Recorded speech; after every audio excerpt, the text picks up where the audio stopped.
Swayam Prabha. Digital India. Educated India.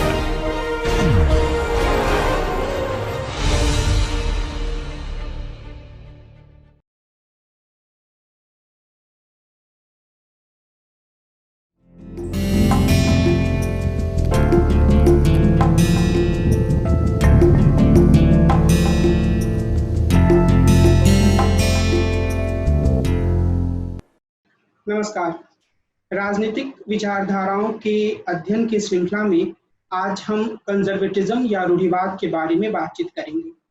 आप सब इस बात से वाकिफ होंगे कि जब भी हमें अपने जीवन में कोई ऐसा व्यक्ति मिलता है जो थोड़ा पुरातन तरीके की सोच रखता है, परंपरा की ओर थोड़ा ज्यादा झुकाव रखता है, कई बार वो दकियानूस सा भी लगता है, लकीर का फकीर लगता है, तब हम उसके लिए रूढ़िवादी शब्द,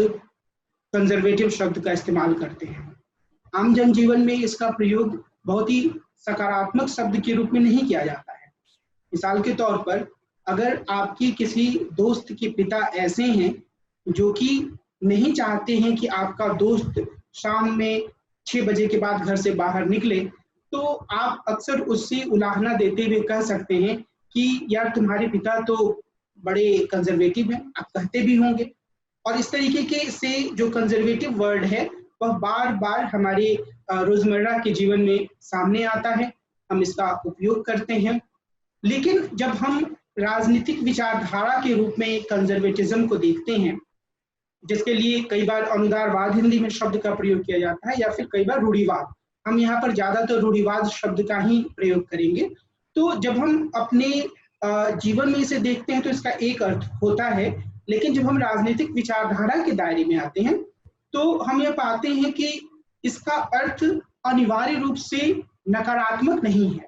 रूढ़िवादी जो है या कंजर्वेटिज्म जो है वो एक विचारधारा के रूप में कुछ ऐसे सुनिश्चित विचारों को दर्शाता है जो दुनिया को देखने का एक अपना नजरिया प्रस्तुत करता है, जिसके माध्यम से पूरे समाज को संगठित करने का एक प्रयास किया जाता है, जिसके माध्यम से कोशिश की जाती है कि एक उत्तम समाज की या एक गुड सोसाइटी की प्राप्ति के लिए कुछ खास बिंदुओं या कुछ खास विशेषताओं को रेखांकित किया जाए और फिर उसी रास्ते पर चलते हुए एक उत्तम समाज को हासिल करने की कोशिश की जाए। तो आज की इस पूरी चर्चा में हम यही समझने का प्रयास करेंगे कि जो कंजर्वेटिज्म एक आइडियोलॉजी के रूप में है, उसका उद्भव कैसे हुआ,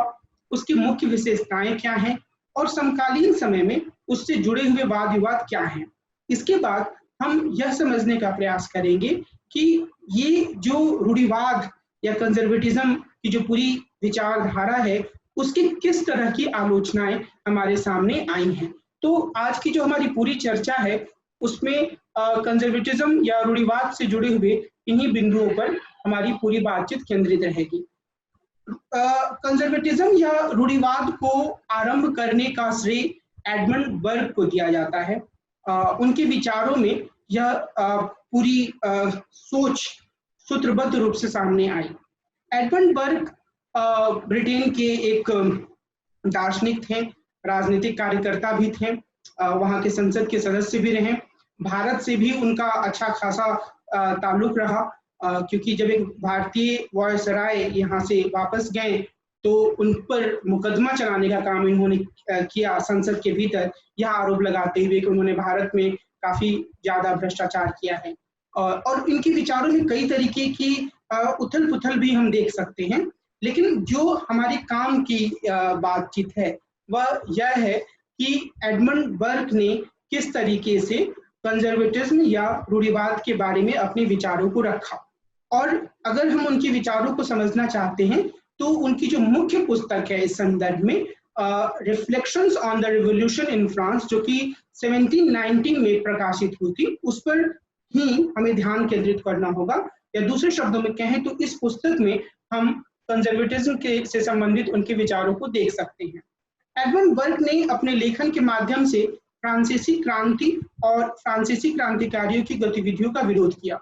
मुझे यह उम्मीद है कि आप सब लोगों को फ्रांसीसी क्रांति के बारे में जानकारी होगी। 1789 या 1789 में फ्रेंच रिवॉल्यूशन हुआ था। और फ्रेंच रिवॉल्यूशन के साथ स्वतंत्रता, समानता और बंधुत्व, लिबर्टी, इक्वालिटी और फ्रेटर्निटी का जो एक नारा था वह बहुत ही सशक्त तरीके से सामने आया था। यह भी माना जाता है कि फ्रेंच रिवॉल्यूशन पर रूसों के विचारों का काफी प्रभाव था। और यह भी सच है कि फ्रेंच रिवॉल्यूशन के बाद के दौर में जब भी क्रांति को प्रेरित करने वाले विचारों का नाम लिया गया तो उसमें फ्रांसीसी क्रांति को जिन विचारों ने प्रेरणा दी थी उन विचारों का बार बार उल्लेख किया गया। अब ये जो एक प्रमुख बात है फ्रांसीसी क्रांति के बारे में वो हमें समझने की जरूरत है कि फ्रांसीसी क्रांति, शायद हर क्रांति का यही उद्देश्य होता है, और फ्रांसीसी क्रांति का तो मुख्य रूप से उद्देश्य था कि जितनी भी पुरातन चीजें हैं, जितनी भी पुरानी चीजें हैं, उन सब से अलग हटकर एक नए तरह के समाज की स्थापना की जाए। एक ऐसा समाज जहां पर लोगों को स्वतंत्रता का अधिकार हो, लोगों के बीच में समानता हो और उनमें आपसी बंधुत्व को बढ़ावा मिले। अब यहाँ एडमंड बर्क ने इस तरीके की सोच की काफी आलोचना की। वह क्यों आलोचना की उसे हम आगे देखेंगे, लेकिन यहाँ जो महत्वपूर्ण बात हमें बर्क के बारे में याद रखने की जरूरत है वह यह है कि एडमंड बर्क खुद हर तरह की क्रांति के विरोधी नहीं थे। उन्होंने गौरवमयी और रक्तहीन क्रांति का समर्थन किया क्योंकि जो कि इंग्लैंड में हुआ था 1688 में, क्योंकि इसने कुछ ऐसे सिद्धांतों को पुनर्स्थापित किया जिसे पहले के शासक ने विकृत कर दिया था। एडमंड बर्क ने अमेरिकी क्रांति का भी समर्थन किया क्योंकि वह मानते थे कि इंग्लैंड गलत तरीके से अमेरिकी लोगों के अधिकारों को नकार रहा था। और मसलन उन्होंने कहा कि इंग्लैंड जो था वो उसने प्रतिनिधित्व दिए बगैर ही उन पर टैक्स थोप दिया था। तो साफ तौर पर बर्क ने कई अन्य क्रांतियों का समर्थन भी किया, लेकिन उन्होंने फ्रांसीसी क्रांति का विरोध किया क्योंकि उन्हें यह लगता था कि फ्रांसीसी क्रांतिकारियों ने बिना किसी गंभीर या सुनिश्चित लक्ष्य के पुरानी व्यवस्था को तहस नहस कर दिया है। पुरानी व्यवस्था को तहस नहस करने का तात्पर्य यह था कि बर्क ये मानते थे कि जो पुरानी व्यवस्थाएं होती हैं वो उनके भीतर कुछ ना कुछ खासियत होती है, तो जब तक आपके पास कोई विकल्प ना हो उससे बेहतर आप उसको एकदम से खत्म कर दे तो यह विचार सही नहीं है। और इसी आधार पर हम बर्ग के विचारों की कुछ बुनियादी विशेषताओं को भी देख सकते हैं और हम यह भी देख सकते हैं कि किस तरीके से ये जो विचार हैं वो असल में जो रूढ़िवाद या कंजर्वेटिज्म है उसकी मुख्य विशेषताओं के रूप में सामने आ रहे हैं। जो पहली बात हमें याद रखने की जरूरत है वह यह कि बर्ग यह मानते हैं कि कोई संस्था जितने लंबे समय से चली आ रही है उसे संदेह का उतना ही ज्यादा लाभ दिया जाना चाहिए कि इसमें सामूहिक विवेक का कुछ अंश है। लंबे समय से चली आ रही परंपरा में कई पीढ़ियों का विवेक और उनकी समझ समाहित होती है। तो ये जो परंपरा के समर्थन की बात हम देखते हैं बर्ग के लेखन में, उसका जो मुख्य तत्व है वो यही है कि अगर कोई भी एक व्यवस्था है जो कई पीढ़ियों से चली आ रही है तो हमें उसके बारे में मानना चाहिए कि शायद पिछली पीढ़ियों की जो व्यक्ति हैं उन्होंने इसमें कुछ खासियत देखी होगी जिसके कारण से उन्होंने इसे कायम रखा। तो एकदम से जो चीजें पहले से चली आ रही हैं उन्हें खारिज करना एक अच्छा विकल्प नहीं है, बल्कि हमें उन्हें इस लिए संजोने की जरूरत है या उन्हें समझकर अपने जीवन में कायम रखने की जरूरत है, क्योंकि ये हमारी पिछली पीढ़ियों की समझदारी को प्रमाणित करते हैं और इसीलिए उन्होंने परंपरा का समर्थन किया।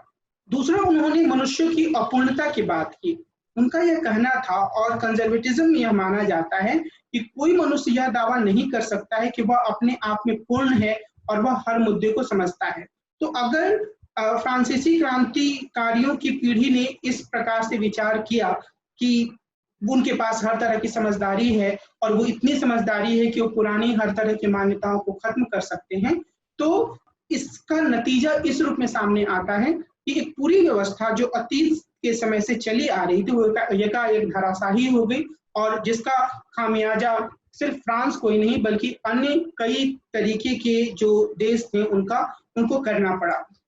उनको भुगतना पड़ा। वो भुगतना इस अर्थ में पड़ा क्योंकि एक ऐसी अनिश्चितता की स्थिति पैदा हुई जिसने बहुत सारे स्थानों पर युद्ध को जन्म दिया, बहुत सारे स्थानों पर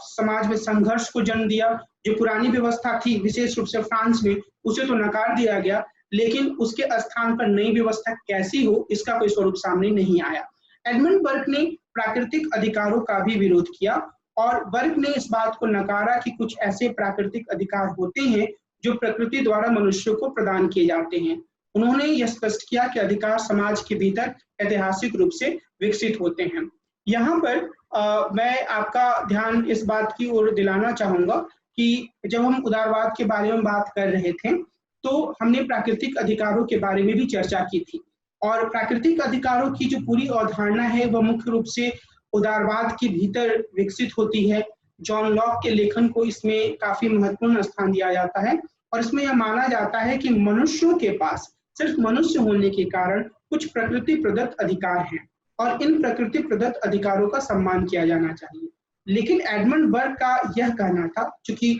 वह समाज के विकास की बात करते हैं और क्रमिक रूप से समाज के अंदर ही हर तरीके के नियमों, हर तरीके की प्रथाओं के विकसित होने की बात करते हैं, तो उनका यह कहना था कि अगर हम प्राकृतिक अधिकारों की बात करते हैं कि मनुष्यों के पास प्रकृति ने कुछ अधिकार दिए हैं, तो वह सही नहीं है। उनका यह कहना था कि समाज में या मानव सभ्यता के भीतर जितनी भी सारी चीजें विकसित हुई हैं वह क्रमिक रूप से परंपरा के साथ धीरे धीरे धीरे धीरे आगे बढ़ते हुए विकसित हुई हैं। और इसमें वो यह भी मानते हैं कि जो पिछली पीढ़ी के लोग थे उन्होंने कई बुरी चीजों को इसमें से निकाला भी, कई नई चीजों को जोड़ा भी। तो जो भी अधिकार जिनकी बात हम आज कर रहे हैं एडमंड बर्क के अनुसार और रूढ़िवाद के भीतर या कंजर्वेटिज्म के भीतर यह माना जाता है कि वह पिछली पीढ़ी से धीरे धीरे धीरे धीरे करके विकसित हुए हैं। तो ऐसी स्थिति में यह दावा सही नहीं है कि जो अधिकार हैं वो पूरी तरीके से इस रूप में सामने आए हैं कि हम उन्हें प्रकृति प्रदत्त मान लें। इसकी बजाय ये जो एक मुख्य बात जिनके द्वारा बर्क ने अपनी बातों को आगे बढ़ाने की कोशिश की वह यही था कि जो हमारे पास अधिकार होते हैं वो समाज ने निर्मित किए हैं। और इसके बाद बर्क संपत्ति या प्रॉपर्टी राइट पर भी जोर देते हैं। कोई भी संपत्ति सिर्फ वर्तमान पीढ़ी द्वारा निर्मित नहीं होती है, बल्कि इसमें पिछली पीढ़ियों का मेहनत लगा होता है। लेकिन यहाँ पर बर्क की जो सोच थी वह काफी हद तक एडम स्मिथ के करीब थी, जो कि लोगों को संपत्ति के अधिकार देने का पक्षधर थे, जो ये मानते थे। और बर्क भी इस विचार के काफी नजदीक पहुंच चुके थे कि जो संपत्ति के बारे में पुरातन व्यवस्थाएं हैं वह उतनी कारगर नहीं है और धीरे धीरे करके जो एक निजी संपत्ति का विचार है वह एक बहुत ही ठोस आधार के रूप में हमारे सामने खड़ा है और हमें उसे अपनाना चाहिए। तो ये एक ऐसा विचार है जिसके बारे में हम कई बार यह कह सकते हैं कि क्या यह परंपरा से चली आ रही चीजों का समर्थन करता है, तो निश्चित रूप से इस अर्थ में करता है कि यह भी कई पीढ़ियों से विकसित हो रहे अधिकारों के रूप में इंग्लैंड में सामने आ रहा था, जिसे कि और यह जिसके पक्ष में एडमंड बर्क ने अपने तर्क को प्रस्तुत किया। और हम इसे कंजर्वेटिज्म का या रूढ़िवाद की एक प्रमुख विशेषता के रूप में देख सकते हैं। यानी कि हम यह कह सकते हैं कि कंजर्वेटिज्म जो है वो यह मानता है कि लोगों के पास संपत्ति के अधिकार होना चाहिए और लोगों को अपने संपत्ति को सुरक्षित रखने का अधिकार है। हालांकि आगे हम यह देखेंगे कि जो अलग अलग तरीके के कंजर्वेटिव या रूढ़िवादी थिंकर हैं उन्होंने संपत्ति के अधिकारों के बारे में थोड़े अलग अलग तरीके के विचार प्रस्तुत किए। लेकिन इसमें जो मुख्य तत्व है कि व्यक्तियों को समाज के भीतर अपनी संपत्ति रखने का अधिकार है, उसमें बिल्कुल रेडिकल तरीके से बदलाव नहीं किया जाता है। तो हम ये कह सकते हैं कि कंजर्वेटिज्म के भीतर या रूढ़िवाद के भीतर एक तरीके से जो संपत्ति का अधिकार है उसको मान्यता दी जाती है। दो अन्य विशेषताएं हमें रूढ़िवाद की याद रखनी होंगी। एक जो पहली विशेषता है वह है सावयवी समाज का या ऑर्गेनिक सोसाइटी का विचार। अब ये जो ऑर्गेनिक सोसाइटी का विचार है वह अपने आप में बहुत महत्वपूर्ण है।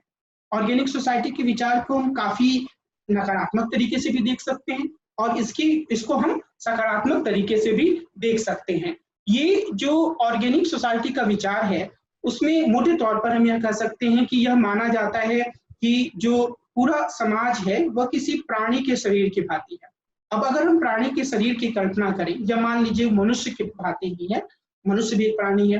तो इसका क्या मतलब है? इसका अर्थ यह निकलता है कि हर एक अंग जो है वह अपने आप में महत्वपूर्ण है। पहली बात तो यही निकलती है। दूसरी बात जो इसके साथ निकल कर सामने आती है कि जो अलग अलग तरीके के अंग हैं उनके अलग अलग कार्य हैं, और उन कार्यों के कारण कोई अंग ज्यादा महत्वपूर्ण है, कोई अंग कम महत्वपूर्ण है। और अब इसके आगे कोई यह भी कह सकता है कि अगर पूरे शरीर को ऑर्गेनिक सोसाइटी में पूरे, अगर हम एक ऑर्गेनिज्म या प्राणी हैं, तो अगर इसको बचाने के लिए किसी एक अंग को किसी खास परिस्थिति में अपने शरीर से अलग करना पड़े तो वो भी सही है। तो ये एक जो विचार है इस एक्सट्रीम लेवल पर जाकर, यानी कि जो पूरी व्यवस्था है, जो पूरा शरीर है, जो कि समाज शरीर के रूप में है, उसे बचाने के लिए किसी एक अंग को हटाना पड़े तो उसे हटा देना चाहिए, ये खतरनाक विचार के रूप में सामने आ जाता है। लेकिन एक दूसरे स्तर पर यह बहुत ही महत्वपूर्ण विचार बन जाता है, और वह विचार क्या है कि हम सब जो इस समाज में रहने वाले हैं वो आपस में एक दूसरे से जुड़े हुए हैं, एक दूसरे पर निर्भर हैं, और एक दूसरे पर निर्भरता के कारण ही हम अपने जीवन में कुछ सार्थक कर पाते हैं। सामाजिक रूप से आपस में मिलकर काम करने के कारण ही हम अपने जीवन में सार्थक रूप से कुछ कर पाते हैं। ये जो एक ऑर्गेनिक सोसाइटी के साथ विचार जुड़ा हुआ है वह प्रमुख है। अब ये जो हायरार्की की बात है वह भी ऑर्गेनिक सोसाइटी के विचार से भी जुड़ी हुई है। ये जो कंजर्वेटिज्म है या रूढ़िवाद है, उसके भीतर हायरार्की को बहुत ही असामान्य नहीं माना जाता है, बल्कि इसे एक तरीके से एक महत्वपूर्ण भाग के रूप में देखा जाता है सामाजिक जीवन का, कि लोगों के बीच में हायरार्की होती है, पद सोपान होता है, और हमें उसे स्वीकार करना चाहिए, और उस हायरार्की के को सही तरीके से कायम रखना भी, या उस हायरार्की के अनुसार लोगों से काम लेना भी जो राज्य है या जो शासन है उसका काम होता है। तो मुख्य रूप से इन विशेषताओं के साथ अगर हम कंजर्वेटिज्म पे ध्यान देते हैं तो हमारे सामने यह बात आती है कि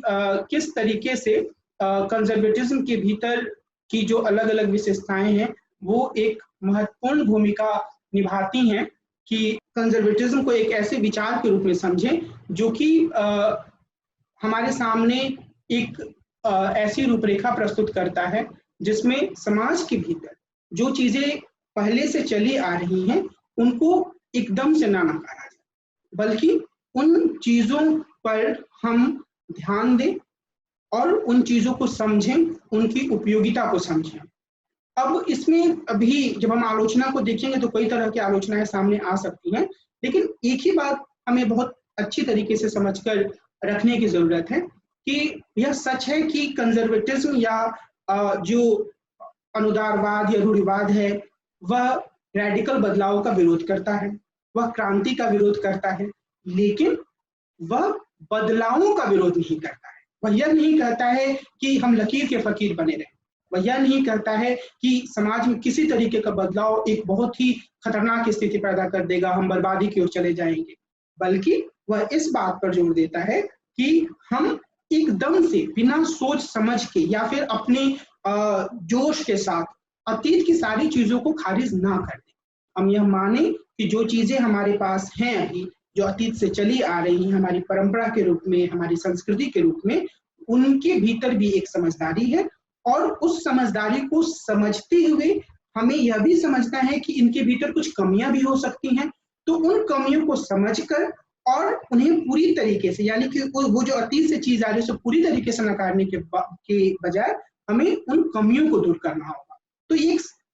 सतत नदी की तरह है परंपरा, और उस परंपरा की रूपी जो नदी है उसमें जो अलग अलग तरीके की बाधाएं या कमियां सामने आती हैं उसे अतीत की पीढ़ियों ने भी अलग किया है, और कंजर्वेटिज्म यह मानता है कि वर्तमान पीढ़ी का भी यही काम है कि वह इन कमियों को दूर करे, और इसके इस दूरी के माध्यम से वह एक ऐसी, इस दूर करने की प्रक्रिया के माध्यम से वह एक ऐसी स्थिति लाए जिसमें कि हम एक ऐसे समाज की ओर आगे बढ़ें जहां पर समाज के लोग आपस में जुड़कर अपनी परंपराओं के साथ एक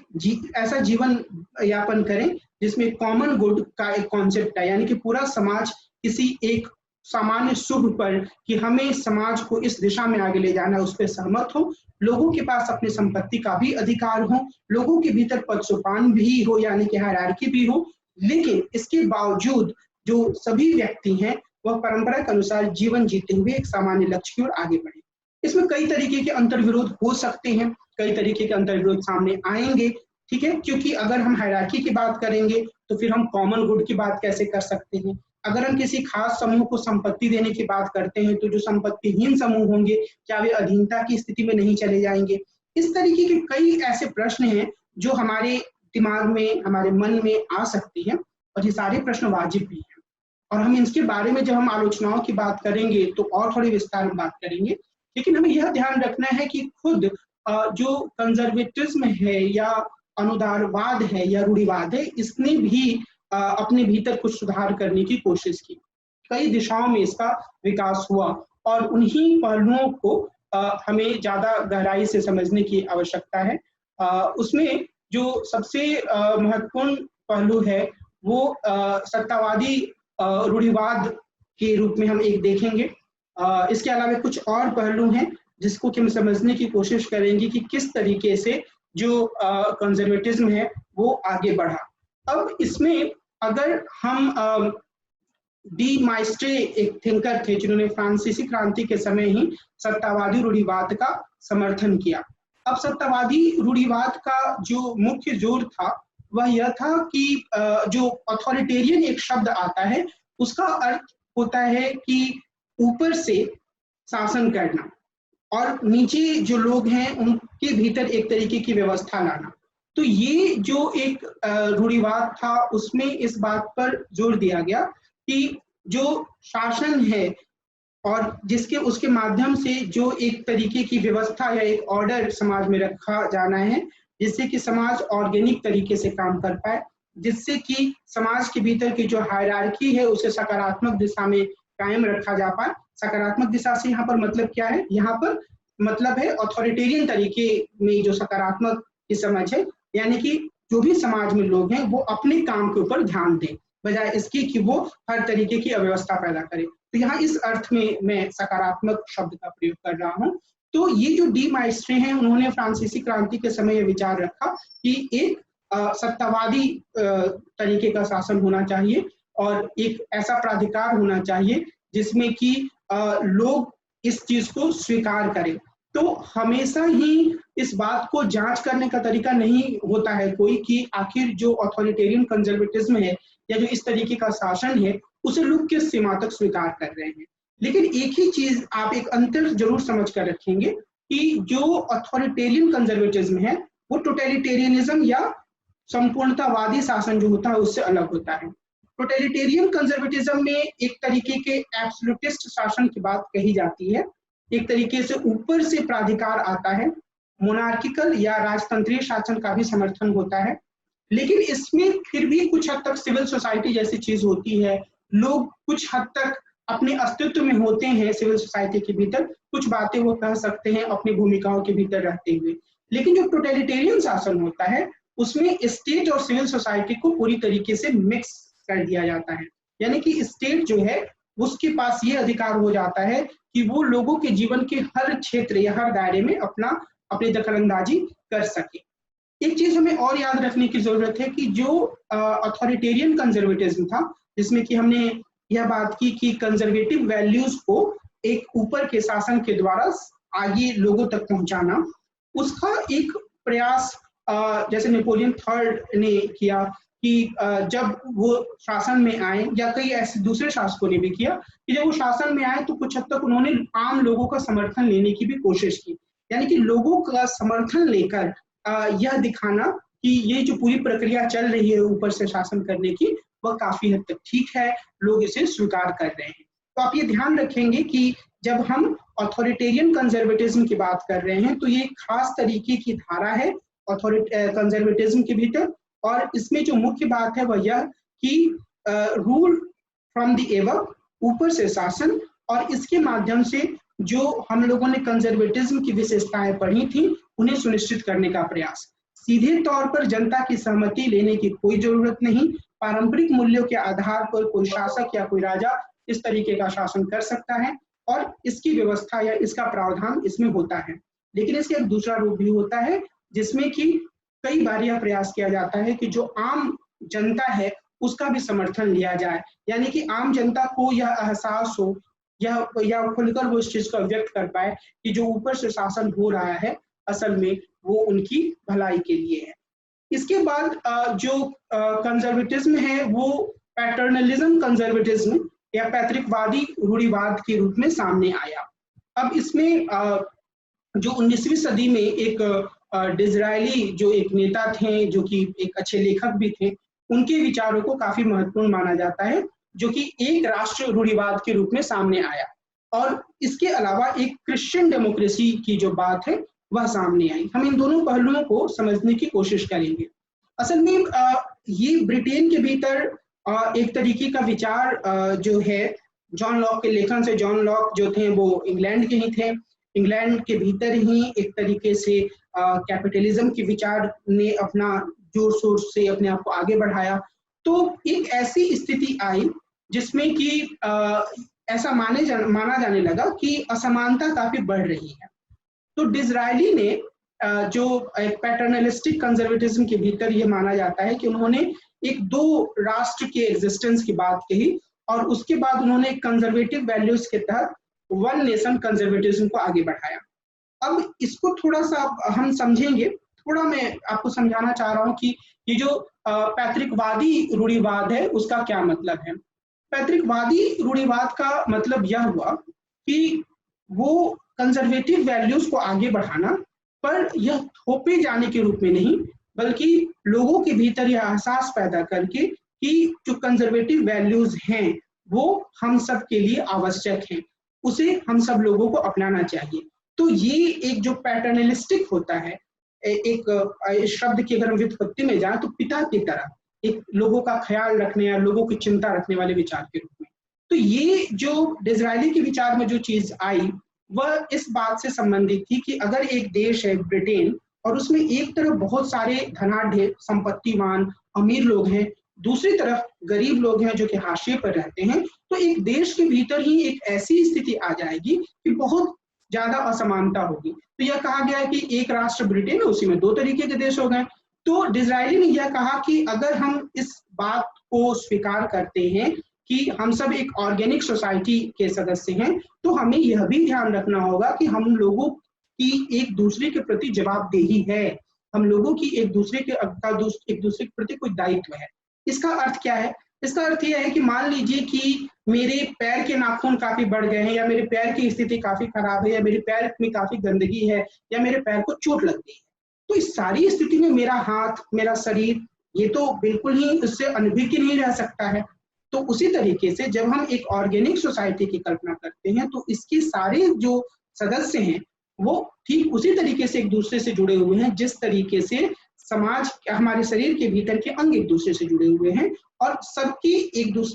दूसरे के प्रति जवाबदेही है, सबकी एक की भलाई पे भी सबकी भलाई जुड़ी हुई है, यह भी एक विचार इसके साथ जुड़ा हुआ है। तो मैं जो कहना चाह रहा हूँ वह यह कि डिज़रायली ने इस विचार को आगे बढ़ाया कि कंजर्वेटिज्म का जो पूरा विचार है वह इस लिहाज से उपयोगी है कि यह नागरिकों के भीतर, लोगों के भीतर यह विचार भरता है कि हमारा दायित्व तो दूसरों के प्रति भी है। अब इसमें जो पारंपरिक मूल्य हैं उन्हें अपनाया गया, यानी कि जो पुरातन परंपराएं चली आ रही हैं उन्हें पूरी तरीके से नकारे जाने की बात नहीं थी, जैसा कि इंडिविजुअलिज्म या लिबरलिज्म के उभार के साथ था। और इंग्लैंड में धारा काफी जोर पकड़ी, तभी आज तक राजशाही वहां पर है। राजशाही भले वो नॉमिनल हो, पर आज भी वहां एक राजा होते हैं, महारानी हैं, उनके सुपुत्र लोग हैं, उनके परिवार के सदस्य हैं। तो ये एक जो पुरातन धारा थी उसको एक जोड़ दिया गया। समाज के भीतर जो एक तरीके से संपत्ति रखने का अधिकार था उसकी वैधता को स्वीकार किया गया, लेकिन उन सब के साथ एक सकारात्मक मूल्य जोड़ा गया और यह कहा गया कि ये जो हम एक राष्ट्र के चूंकि सदस्य हैं, इसलिए हमें एक दूसरे के प्रति अपनी जिम्मेदारियों को स्वीकार करना होगा, और उन जिम्मेदारियों को स्वीकार करते हुए हमें, यानी कि जो अमीर लोग हैं उन्हें, जो गरीब लोग हैं उनकी भलाई के लिए कुछ कार्य करने होंगे, या फिर राज्य को इसमें आगे आना होगा। तो ये जो एक विचार है वह एक टोरी विचार के रूप में काफी आगे बढ़ा, और यह एक धारा रही है इंग्लैंड की राजनीति में, जिसमें कि इस बात पर हमेशा जोर दिया जाता रहा है कि पारंपरिक मूल्यों का महत्व हो, जो लोगों के भीतर एक तरीके का की हायरार्की है उसे पूरी तरीके से खत्म करने की बात करने की कोई आवश्यकता नहीं है, लेकिन इसके साथ ही एक ऐसी व्यवस्था होनी चाहिए जिससे ये लगे कि हम सब एक राष्ट्र के भीतर हैं, हम सब एक राष्ट्र से जुड़े हुए हैं। तो ये जो एक प्रमुख विचार था वो काफी महत्वपूर्ण रूप से इनके लेखन में सामने आया। दूसरे स्तर पर हम देख सकते हैं एक अन्य तरह का विचार जो कि ईसाई जो कंजर्वेटिज्म है उसके रूप में सामने आया। अब आप इस चीज को समझें कि यह भी हम कह सकते हैं कि 19वीं सदी के दौर में और बाद में कुछ हद तक 20वीं सदी में भी यह प्रक्रिया कायम रही, तो ये उस दौरान विकसित हुआ। अब इसमें जो मुख्य बात है, और मुझे उम्मीद है क्योंकि हम लोगों ने पहले भी लिबरलिज्म में इस चीज को डिस्कशन किया है कि जो एक तरीके का उदारवादी चिंतन आगे बढ़ा, पूंजीवाद आगे बढ़ा, उसके पीछे मैक्स वेबर यह मानते हैं कि वो एक जो प्रोटेस्टेंट एथिक था उसने काफी महत्वपूर्ण भूमिका निभाई। मुझे उम्मीद है कि आप लोगों को यह याद होगा कि जो 15वीं सदी के आसपास एक धर्म सुधार आंदोलन क्रिश्चियनिटी के भीतर चला, और उसमें कैथोलिक धर्म के भीतर जो कई तरह की समस्याएं थी उनको दूर करने के लिए एक दूसरी तरह की भावना का जन्म हुआ, और उसे प्रोटेस्टेंट रिलीजन का नाम दिया गया। मार्टिन लूथर ने उसमें काफी महत्वपूर्ण भूमिका निभाई, जिसका मुख्य तर्क यही था कि अगर हमें ईश्वर तक पहुंचना है तो हमें किसी मीडिएटर या किसी मध्यस्थ की आवश्यकता नहीं है, हम सीधे तौर पर ईश्वर तक पहुंच सकते हैं। तो इसमें जो एक इंडिविजुअलिटी थी, जो व्यक्ति की अपनी क्षमता थी, उसको महत्व दिया गया। लेकिन जब हम क्रिश्चियन कंजर्वेटिज्म की बात करते हैं तो यहाँ जो मुख्य तर्क है वो प्रोटेस्टेंट एथिक्स से अलग है। क्रिश्चियनिटी के भीतर जो कई तरीके से मूल्य हैं, उसमें एक बड़ा मूल्य जो है, खासतौर पर अगर हम कैथोलिक सेक्ट के भीतर की बात करें तो वो यह भी है कि सभी लोगों को एक परिवार से जुड़ा हुआ मानना, अपने परिवार को एक एक्सटेंडेड फैमिली के रूप में समाज के दूसरे लोगों तक ले जाने की बात, और परंपराओं को सहेजने की बात, जो चीजें पुराने समय से चली आ रही हैं उनके बारे में एक सकारात्मक दृष्टिकोण रखने की बात शामिल है। तो कई ऐसे राजनीतिक दल उभर कर सामने आए अलग अलग यूरोपियन देशों में, जिन्होंने इस बात पर जोर दिया कि हमें एक दूसरे के प्रति, और यहाँ तक कि जो दूसरे देशों में ईसाई लोग रहते हैं उनके प्रति भी एक ब्रदरहुड या सिस्टरहुड की भावना रखने की जरूरत है। निश्चित रूप से हमें इस बात की भी एक तरीके से का समर्थन करना चाहिए कि जो पुराने मूल्य चले आ रहे हैं वे महत्वपूर्ण हैं, और उनके आधार पर हमें अपने समाज को संचालित करना चाहिए। इसके भीतर भी जो हम लोगों ने देखा वन नेशन कंजर्वेटिज्म, उसकी तरह यह बात शामिल थी कि लोगों के भीतर एक तरीके का जुड़ाव है, और उस जुड़ाव के कारण हमें दूसरे लोगों का भी ध्यान रखना चाहिए। लेकिन इन दोनों इस पूरी इन क्रिश्चियन अगर हम कंजर्वेटिज्म की बात करें तो इसमें यह कहा गया कि जो भी व्यवस्था हो जिस भी रूप में हो, वो अगर क्रिश्चियन वैल्यूज को आगे बढ़ाती है तो उसका समर्थन किया जाना चाहिए। और उन क्रिश्चियन वैल्यूज में जो सबसे महत्वपूर्ण तत्व सामने रखा गया वो यही रखा गया कि समाज के रूप में इंडिविजुअलिटी के बजाय लोगों के भीतर जो आपसी जुड़ाव है उसको वरीयता दी जाए। जो पुरातन मूल्य हैं उसे व्यक्ति के स्तर पर पूरी तरीके से खारिज ना किया जाए, बल्कि उनके महत्व को भी समझते हुए समाज को बेहतर बनाने का प्रयत्न किया जाए। तो इन दो तरीकों से हम देख सकते हैं कि 19वीं सदी में और 20वीं सदी में जो कंजर्वेटिज्म का जो सोच है वो अभिव्यक्त हुआ। वन नेशन कंजर्वेटिज्म इंग्लैंड में और वेस्टर्न यूरोप में दूसरे तरीके से जो क्रिश्चियन कंजर्वेटिज्म है उसका विचार सामने आया। अगर हम कंजर्वेटिज्म के बारे में 20वीं सदी के दूसरे भाग में उभरे विचारों पर ध्यान दें तो हम यह पाएंगे कि अलग अलग धाराओं में कंजर्वेटिज्म के विचार आगे बढ़े, और उसमें जो मुख्य रूप से एक लिबर्टेरियन धारा है, और मोटे तौर पर जो न्यू राइट एक टर्म का इस्तेमाल किया जाता है उसमें हम इस तरह के अंतर्द्वंद को समझ सकते हैं। तो जो लिबर्टेरियन धारा है उसमें इस बात पर जोर दिया जाता है कि अगर हमें समझना है कंजर्वेटिज्म को, तो उसके समकालीन दौर में विशेष रूप से, तो हम उसे एक स्वतंत्रतावादी रूढ़िवाद की धारा में भी समझ सकते हैं, और ये एक तरीके से नव दक्षिण पंथ के भाग के रूप में आ जाएगा। लेकिन मैंने आपको पहले भी बताया कि अगर हम एडमंड बर्क के विचारों के पास जाते हैं, तो एडमंड बर्क को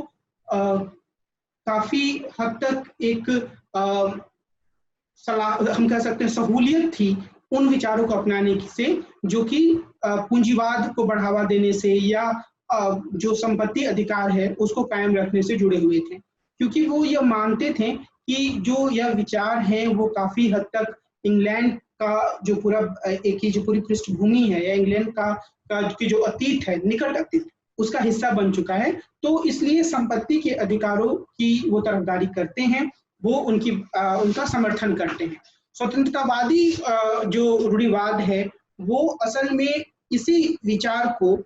लेकर आगे बढ़ता है, जो कंजर्वेटिज्म के भीतर जो ये विचार है जिसमें कि एब्सोल्यूट प्रॉपर्टी राइट की बात सामने आती है। तो इसमें अगर हम इसकी विशेषताओं को देखें, और मुझे उम्मीद है कि आप लोगों को यह जानकारी होगी, और इसका जिक्र मैंने उस समय भी किया था जब मैं बात कर रहा था समकालीन उदारवाद की या कॉन्टेम्परेरी लिबरलिज्म की, तो वहां हम लोगों ने लिबर्टेरियनिज्म की बात कही थी, और उसमें मुख्य रूप से जो विचारक सामने आए थे वो रॉबर्ट नॉजिक थे, जिन्होंने अपनी पुस्तक एनार्की, स्टेट एंड यूटोपिया जो कि 1974 में पब्लिश हुई थी, उसमें इन विचारों को सामने रखा है। तो उसी आधार को मानते हुए, तो यहाँ जब हम स्वतंत्रतावादी रूढ़िवाद की बात कर रहे हैं तो मुख्य रूप से हम किस चीज की बात कर रहे हैं, तो एक कंजर्वेटिव आइडिया के रूप में प्रॉपर्टी के बारे में जो विचार सामने आते हैं कंजर्वेटिज्म में, उसको पकड़ते हुए स्वतंत्रतावाद का समर्थन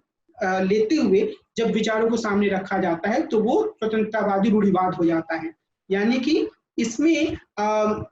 हम यह देखेंगे कि जैसे एक एटोमिस्टिक इंडिविजुअल की बात है, वो बावजूद इसके कि वो खारिज किया जाता है कंजर्वेटिज्म के पुरानी धारणा के भीतर, लेकिन इसमें इस चीज को स्वीकार किया जाता है और उसी के आधार पर संपत्ति के एब्सोल्यूट अधिकारों को मान्यता दी जाती है। तो आप यह याद रखने की आप कोशिश करेंगे या आपको यह याद रखने की जरूरत है कि जो लिबर्टेरियन कंजर्वेटिज्म है उसके भीतर लिबर्टेरियनिज्म की विशेषताएं हैं, और कंजर्वेटिज्म के रूप में यहाँ जो चीज है वह है कि संपत्ति के बारे में किस तरीके का विचार सामने आया है। लेकिन आप हमेशा यह भी ध्यान रखेंगे कि जो लिबर्टेरियन कंजर्वेटिज्म है वह कई बार दूसरे तरीके की कंजर्वेटिज्म के पहलुओं को लेकर भी आगे आता है, जिसके बारे में मैं आपको थोड़ी देर बाद बताऊंगा। यहाँ आप यह ध्यान रखिए कि जो स्वतंत्रतावाद है उसके भीतर इस बात पर जोर दिया जाता है कि वो एटोमिस्टिक इंडिविजुअलिज्म होगा,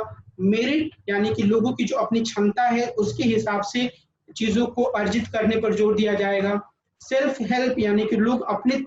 लिहाज से अपनी क्षमता के हिसाब से काम करें, चीजों को अर्जित करें, इस बात पर इसमें जोर दिया जाता है। लोगों को इकोनॉमिक राइट्स दिए जाते हैं, मार्केट सिस्टम का समर्थन किया जाता है, लेसेस फेयर की व्यवस्था का समर्थन किया जाता है और कल्याणकारी कार्यक्रमों का विरोध किया जाता है। कुल मिलाकर जो ये लिबर्टेरियन कंजर्वेटिज्म है उसका जो मुख्य जोर है वह इस बात पर है कि जो प्रॉपर्टी का अधिकार है लोगों का वह उनसे गहराई से जुड़ा हुआ है, उनके अस्तित्व से जुड़ा हुआ है, और जब इस बात पर इतना ज्यादा जोर दिया जाता है कि बाकी सारे पहलुओं की कुछ हद तक उपेक्षा होने लगती है, तो वो एक तरीके से लिबर्टेरियन कंजर्वेटिज्म के रूप में सामने आता है। तो ये जो एक पहलू है उस पर इस चीज को जोर देता है। मुझे उम्मीद है कि बाजार व्यवस्था से आप इन चीजों को समझते होंगे कि बाजार व्यवस्था या लेसेस फेयर यानी कि जो व्यापार करने हैं उसमें किसी तरीके की राज्य की दखलंदाजी नहीं होनी चाहिए, राज्य का हस्तक्षेप नहीं होना चाहिए।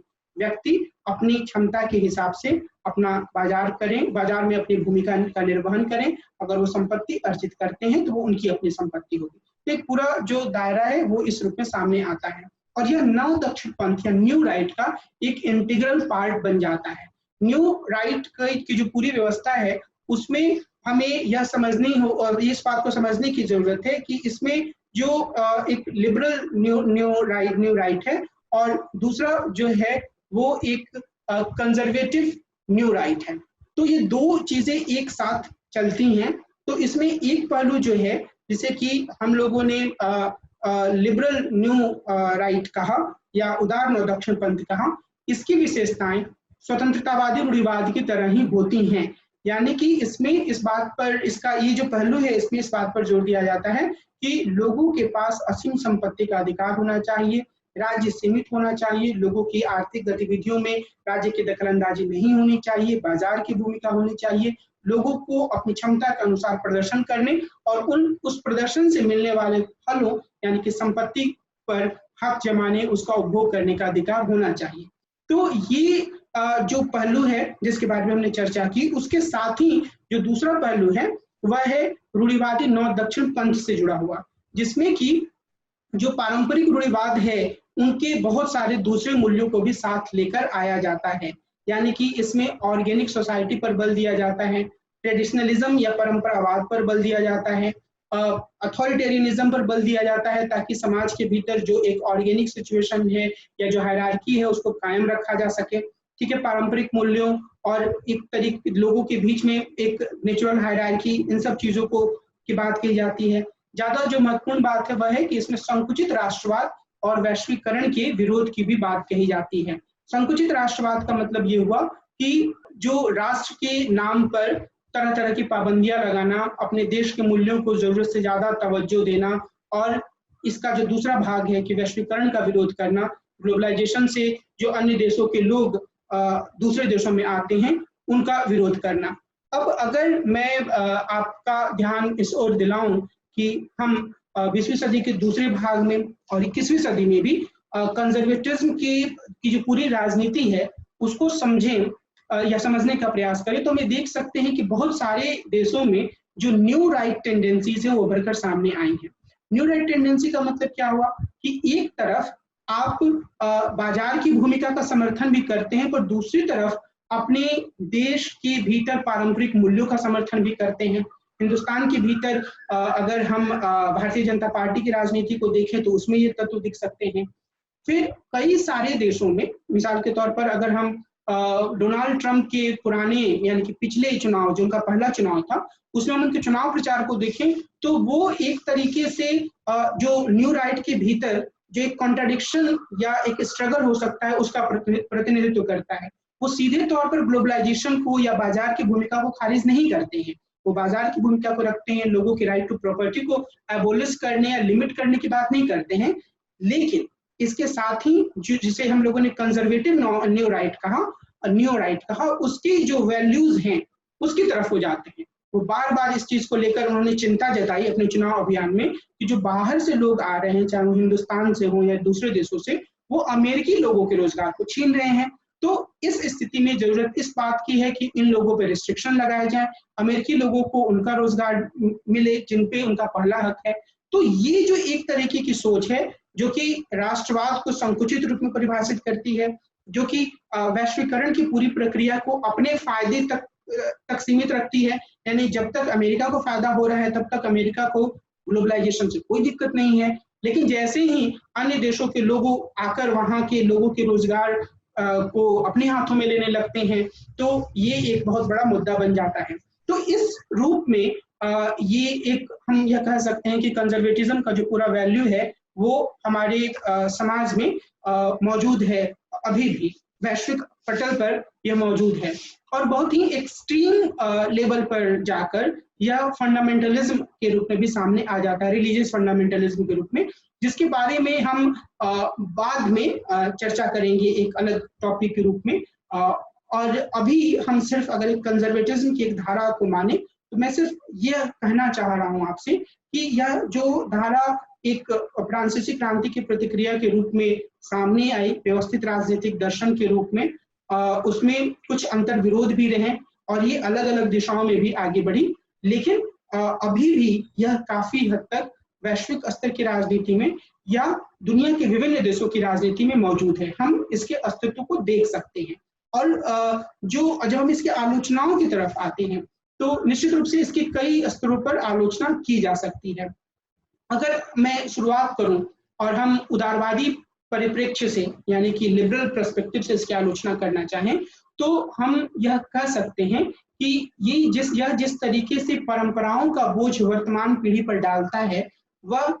जो व्यक्ति की जो अपने सोचने समझने की या तार्किकता की क्षमता होती है, उसे प्रश्नांकित करता है। मतलब कंजर्वेटिज्म के भीतर यह कहा जाता है कि व्यक्ति जो है वो कुछ हद तक एक सुधार की बात कर सकता है, लेकिन उसे पूरी तरीके से किसी चीज को खारिज नहीं करना चाहिए। तो ये एक तरीके से व्यक्ति की रैशनैलिटी पर भी प्रश्न चिन्ह है, क्योंकि कई सारी चीजें वर्तमान पीढ़ी में व्यक्ति को, मिसाल के तौर पर हमें ऐसी लग सकती हैं जो परंपरा से चली आ रही है पर जो तार्किक नहीं है, जिनमें कई सारी समस्याएं हैं, जो अन्याय को बढ़ावा देने वाली चीजें हैं। और जिस रूप में परंपरा का समर्थन किया गया है कंजर्वेटिज्म के भीतर कि यह अतीत से चले आ रहे ज्ञान का प्रतिनिधित्व करता है, तो उसमें खतरा यह है कि यह पूरी तरीके से एक ऐसी स्थिति को ला सकता है जहां पर बुरी से बुरी प्रथाओं का, मिसाल के तौर पर सती प्रथा का भी समर्थन किया जा सकता है। तो इस रूप में हमें उदारवाद को देखने की जरूरत है कि यह व्यक्ति की जो रैशनैलिटी होता है उसको ही एक तरीके से पिंजरे में बंद कर देता है। तो ये उदारवादी परिप्रेक्ष्य से हम उसकी आलोचना कर सकते हैं। इसी तरीके से अगर हम नारीवादी परिप्रेक्ष्य से देखें तो अधिकांश नारीवादी मानती हैं कि जो महिलाओं की जो सबसे बड़ी दुश्मन रही हैं वह परंपराएं रही हैं। महिलाओं को हमेशा से परंपराओं की बेड़ियों में जकड़ कर रखा गया है, उनकी आजादी को जकड़ कर रखा गया है। तो अगर महिलाएं किसी खास तरह की प्रथा को नकारती हैं या नकारने की बात करती हैं, तो उसका इस आधार पर विरोध नहीं किया जा सकता है कि चूंकि अब चीज परंपरा से आ रही है, कई पीढ़ियों से आ रही है, तो इसमें बहुत तरह की अच्छी बातें भी हो सकती हैं और इसे एकाएक खारिज करने की जरूरत नहीं है। अगर हम ऐसा सोचेंगे, या अगर एक नारीवादी तर्क दे सकती है कि अगर हम ऐसा सोचते हैं तो हम कभी भी अलग अलग तरीके के अन्यायों पर प्रश्न खड़ा नहीं कर सकते हैं। उसी तरीके से अगर हम मार्क्सवादी परिप्रेक्ष्य से बात करें तो हम यह कह सकते हैं कि एक तरीके से जो अनुदारवाद या कंजर्वेटिज्म है, या जिसे हम रूढ़िवाद जिसके हमने कहा, वह ऐसी परंपराओं का समर्थन करता है जो कि समाज के भीतर असमानता को कायम रखते हैं। और इसके साथ ही यह जिस तरीके से संपत्ति की व्यवस्था की बात करता है, समाज, वह अपने आप में एक बहुत ही खतरनाक व्यवस्था है, क्योंकि यह कहीं से भी उत्पादन के साधनों पर जो संपत्तिशाली या पूंजीपति वर्ग है उसके एकाधिकार को खत्म करने का समर्थन नहीं करता है। तो इस लिहाज से भी इसकी काफी तीखी आलोचना की गई है। और उसी तरीके से उत्तर आधुनिकतावादी यह कह सकते हैं कि जो पूरी सोच है अनुदारवाद के भीतर, वह एक खास तरीके की सच्चाई को अभिव्यक्त करती है और उसी को स्थापित करना चाहती है। यह व्यक्तियों को सिर्फ एक परिप्रेक्ष्य से देखती है और यह मानती है कि अगर व्यक्ति इस तरीके के सांचे में ढला है, यानी कि वह ना तो इतना रेडिकल है कि वह किसी चीज का बदलाव करना चाहता है, और वह एक ऐसा व्यक्ति है जो कि परंपराओं की महत्ता को स्वीकार करता है, तभी वह काफी हद तक स्वीकार करने लायक व्यक्ति है। तो यह भी अपने आप में एक खतरनाक प्रपोजिशन है। तो और इसी तरीके से हम अलग अलग दूसरे परिप्रेक्ष्य से भी इसकी काफी आलोचना कर सकते हैं। मिसाल के तौर पर अराजकतावादी यह मानते हैं कि व्यक्ति जो है उसके ऊपर किसी तरीके का शासन नहीं होना चाहिए, क्योंकि वह स्वतंत्र रूप से इस दुनिया में आया है और वो हर तरीके की जो हायरार्की है या हर तरीके का की जो अथॉरिटी है उसका विरोध करते हैं। लेकिन अनुदारवाद तरह तरह की अथॉरिटीज की भी बात करता है। परंपराओं की अथॉरिटी हो गई, जो शासन व्यक्ति कर रहा है उसकी अथॉरिटी हो गई, व्यक्तियों के बीच में अलग अलग तरह की हायरार्की या पदसोपान हो गया। तो इन सब चीजों का समर्थन करने के कारण अनुदारवाद एनार्किस्ट लोगों के लिए भी एक ऐसे विचार के रूप में सामने आता है जो व्यक्ति की स्वतंत्रता को बाधित करने वाला सिद्धांत है। तो चाहे वो नारीवादी हो, चाहे वो मार्क्सवादी हो, चाहे वो अराजकतावादी हो, चाहे वो उदारवादी हो, इन सभी ने अलग अलग स्तरों पर इसकी तीखी आलोचना की है। और इस लिहाज से हम यह कह सकते हैं कि ये जो पूरा विचार है अनुदारवाद का, उसकी काफी तीखी आलोचना हुई है। लेकिन अगर हम अनुदारवाद की इस पूरे विचारधारा को बहुत संक्षेप में अभिव्यक्त करने की कोशिश करें तो हम यह कह सकते हैं कि यह एक ऐसे विचार के रूप में है जो कि हर समाज में मौजूद है।